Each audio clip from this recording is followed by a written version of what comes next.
ஜெயலலிதா அவர்களின் 77வது பிறந்த நாள் விழா. அதிமுகவை சேர்ந்தவர்கள் எல்லாம் விமர்சனையாக கொண்டாடிக்கிட்டு இருக்காங்க.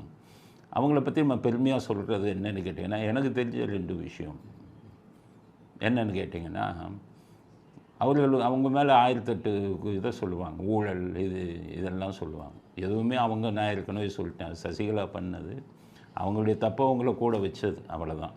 2 விஷயம், எப்போவுமே மனசாட்சிக்கு எது ரைட்டோ அதைத்தான் செய்வாங்க. பணக்காரர்களை விட பாதிக்கப்பட்டவர்களுக்கு தான் அவங்க எப்போவுமே ஆதரவு கொடுப்பாங்க. நான் ஏற்கனவே சொன்னேன், சரவணபவன் ஹோட்டல் இவர் பல கோடீஸ்வரன், அவர் எத்தனை ஆயிரம் கோடி வேணாலும் கொடுக்கறதுக்கு ரெடியாக இருந்தார். அந்த ஜீவஜோதிங்கிற பெண் பாதிக்கப்பட்ட பெண், அவருடைய கணவனை கொலை செய்து அது அவர்தான் கொலை செய்தாருங்கிறது நிரூபிக்கப்பட்டு விட்டது. அப்படிப்பட்ட சூழ்நிலையில் அத்தனை அதிகாரிகளும் அத்தனை அரசியல்வாதிகளும் கருணாநிதி உட்பட வாயவே திறக்கலை. அந்த பெண்ணுக்கு நீதி கொடுக்கணும்னு சொல்லி இன்றைக்கி இருக்கிற ஸ்டாலினும் ஏதோ வாயவே திறக்கலை. காரணம், எப்போவுமே இவங்களால் பாதிக்கப்பட்ட பெண்களே அதிகம், கருணாநிதி ஸ்டாலினால் உதயநிதியால். அதனால் அவங்க பாதிக்கப்பட்ட பெண்களை பற்றி யோசிக்க மாட்டாங்க. இன்றைக்கி அண்ணா யூனிவர்சிட்டியை யோசிக்காத காரணம், இவர்களால் பாதிக்கப்பட்ட பெண்களின் எண்ணிக்கை அதிகம், அதனால் வாயை திறக்க மாட்டாங்க. அன்னைக்கு ஜெயலலிதா சரவணபவன் ஹோட்டல் ஓனர் அத்தனை 1000 கோடிக்கு சொந்தக்காரருக்கு துணையாக நிற்கலை, அவருக்கு ஆதரவாக இருக்கலை. பாதிக்கப்பட்ட பெண்ணு ஜீவஜோதியை கூப்பிட்டு கேட்டு உண்மையிலே நீ பாதிக்கப்பட்டிருக்கான்னு கேட்டு அவரை கைது பண்ண சொன்னார். அப்போ எந்த ரெக்கமெண்டேஷன், எவ்வளோ ரெக்கமெண்டேஷன் வந்தது தெரியுமா அவங்களுக்கு? ஐஏஎஸ் ஆஃபீஸருங்க, இவங்க எல்லாமே அங்கே 10 அரசியல் கட்சி தலைவர்கள் எல்லாருக்கும் அவங்க சொன்ன ஒரே பதில், அபலைப்பெண் பாதிக்கப்பட்டிருக்காங்க, பணக்காரரை பற்றி எனக்கு கவலை இல்லை, பிடிச்சி உள்ளே போடுங்க அப்படின்னு தான் சொன்னார். அதே மாதிரி இன்னொரு விஷயம் என்னென்னு கேட்டிங்கன்னா, சென்னையில் ஜிம்கானா கிளப்னு ஒரு கிளப் இருக்குது. அதில் பார்த்திங்கன்னா கோடீஸ்வரர்கள் தான் அதில் உறுப்பினராக இருப்பாங்க. அதில் நீங்கள் உறுப்பினராக சேரணும்னாலே 10 லட்சம் 20 லட்சம்னு கட்டணும். அதுவும் உங்களுக்கு அந்த தகுதி இருக்கானெல்லாம் இன்டர்வியூ வைப்பாங்க, நேர்முக தேர்வுலாம் வைப்பாங்க. அப்படி ஒரு கிளப். அதில் ஒரு தடவை என்ன பண்ணார், ஒரு ஹைகோர்ட் ஜட்ஜி வேஷ்டியும் சட்டையும் போட்டு போனார். உடனே அவர் உள்ளே விட மாட்டேன்ட்டாங்க. அவர் ஏன்னு கேட்டார், பேண்ட்டு சட்டை போட்டு வந்தால் தான் உள்ளே விடுவோம், வேஷ்டி சட்டைலாம் உள்ளே விட மாட்டோம் அப்படின்ட்டு. அவர் சொன்னார், இது தமிழ்நாடு பாரம்பரிய உடையா, நான் அதைத்தானே உடுத்திட்டு வந்திருக்கேன்னா உள்ளே விட மாட்டேன்ட்டாங்க. விஷயம் ஜெயலலிதாவுக்கு போச்சு. ஜிம்கானா கிளப்பை கூப்பிட்டு கேட்டாங்க, எப்படி நீங்கள் வேஷ்டி சட்டை உள்ள போட்டவங்களை உள்ளே விட மாட்டேன்னீங்க, அது நம்ம தமிழ்நாட்டோட பாரம்பரிய உடையாச்சு, நீங்கள் தமிழ்நாட்டையே அவமதிக்கிற மாதிரி ஆகுது. இல்லை மேடம், எங்களுடைய கிளப்பு விதிகள்னு ஒன்று இருக்குது. என்ன விதிகள்னு கேட்டாங்க.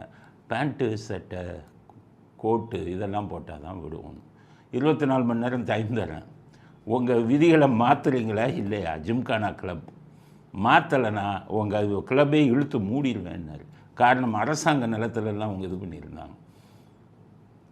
அரசாங்கத்துக்கு அவங்க கட்ட வேண்டிய விஷயங்கள்லாம் நிறையா இருந்தது, அரசாங்கத்தோட தொடர்பு இருந்தது, பிடிச்சி மூடிடுவேன்னாங்க.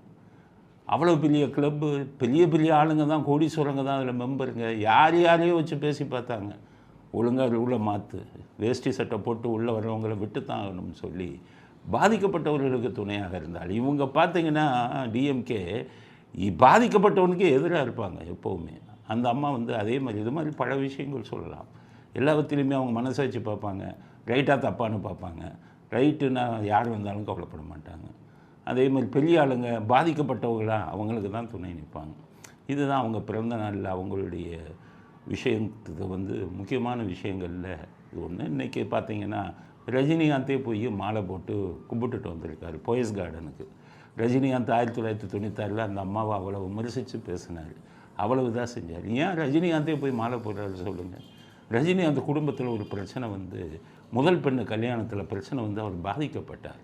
அப்போ ரஜினிகாந்துடைய மகள் என்ன பண்ணாங்க, ரஜினிகாந்த் மனைவி இவங்க தான் சிஎம், அவங்ககிட்ட போகணுன்னு, ஐயோ அவங்கள நான் ரொம்ப பேசிட்டேன், எந்த முகத்தோடு போவேன்னாங்க. இருந்தாலும் அவங்க மனைவி கூட்டிகிட்டு போனாங்க. போன உடனே அவங்களுக்கு வேண்டிய அத்தனை விஷயத்தையும் அவர்களுக்கு அவர்களுக்கு தொந்தரவு கொடுத்து கொண்டிருந்த சினிமா உலகத்தின் பிரபலம் உலகத்தை கூப்பிட்டு தொலைச்சிருவேன், கல்யாணத்தில் தலையிட்டேன்னா அந்த பெண்ணு வாழ்க்கை கொண்டு வருவேன்ட்டாங்க. அதோடு தான் அந்த பிரச்சனை ரஜினிகாந்துக்கு முடிஞ்சதோ, ஒரு முதல் பெண் கல்யாணமும் ஒழுங்காக நடந்தது. அப்போ தான் ரஜினிகாந்த் என்ன யோசிச்சார், நம்ம இவ்வளவு அவங்கள பற்றி விமர்சித்தோமே, அசிங்கமாகலாம் பேசினோமே, ஆனால் நம்ம குடும்பத்தில் ஒன்று வரும்போது அவங்க தானே இருந்து எல்லாமே பண்ணாங்க. இதே கருணாநிதி செஞ்சுருப்பாரா?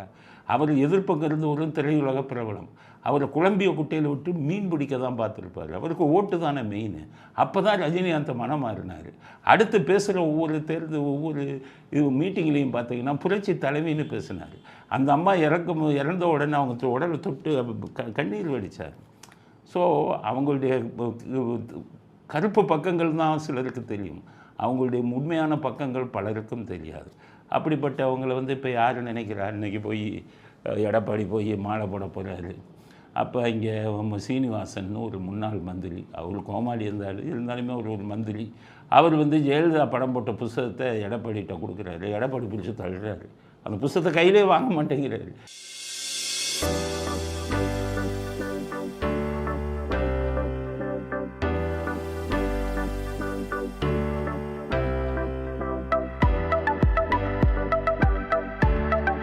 அப்போ அவர் மேலே இன்றைக்கி இருக்கக்கூடிய தலைவர்கள்லாம் எவ்வளோ பக்தி வச்சுருக்காங்கங்கிறதுக்கு இது ஒரு சான்று.